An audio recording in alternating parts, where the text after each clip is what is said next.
I'm Andrew Briggs, the inaugural professor of nanomaterials at the University of Oxford. Nanomaterials really just means small stuff.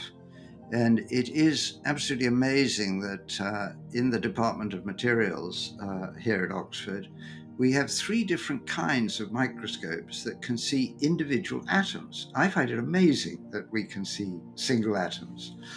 And the stuff that I work with is so small that we can characterize and control individual quantum states.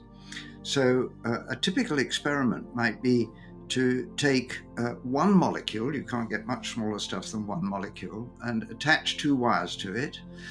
And then we cool it down to a temperature colder than anywhere in outer space that we know of, about a 50th of a degree above absolute zero. And then we can measure how electricity flows through the molecule, 1 electron at a time. And I just find it amazing to be able to do that. I grew up in Cambridge, home of the world-renowned Cavendish Laboratory, and one of my heroes is James Clerk Maxwell, the first Cavendish professor. He unified, in what we now write as 4 equations, the whole of the understanding of electricity and magnetism. And he found that the resulting equations predicted waves, and found that indeed these equations did predict the speed of light, and he concluded that light is therefore an electromagnetic wave.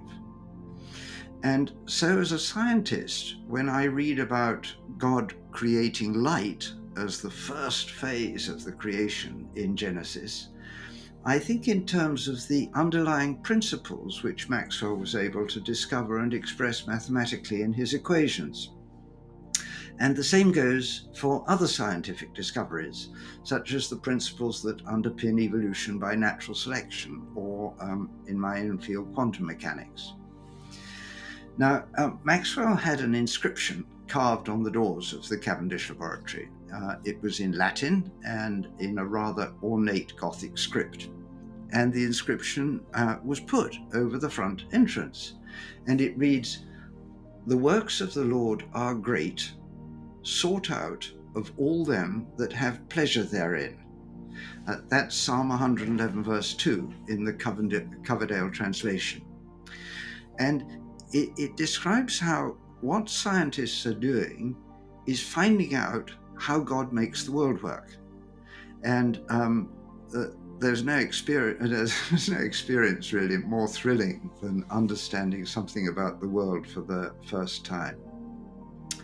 Now, if in the Genesis story the first phase is the creation of light, the final phase is a day of rest. And as far as I can see, this is not about collapsing from exhaustion after all the effort, but rather it's about enjoying quality time as the culmination and purpose of the whole process.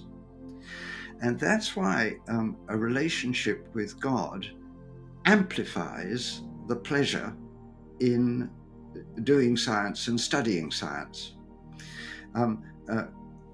I filmed at Maxwell's home in Galloway with the artist Roger Wagner.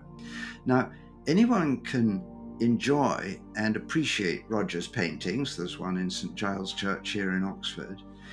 But for me, there's an additional pleasure in appreciating Roger's paintings because I know him, I know the artist.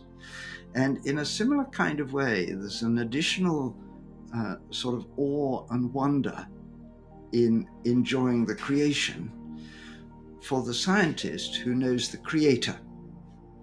So for me, when I see individual atoms through one of our microscopes, or when we harness some elusive quantum phenomenon in one of our cryostats, I find it amazing to be able to enjoy this aspect of quality time with the creator of it all.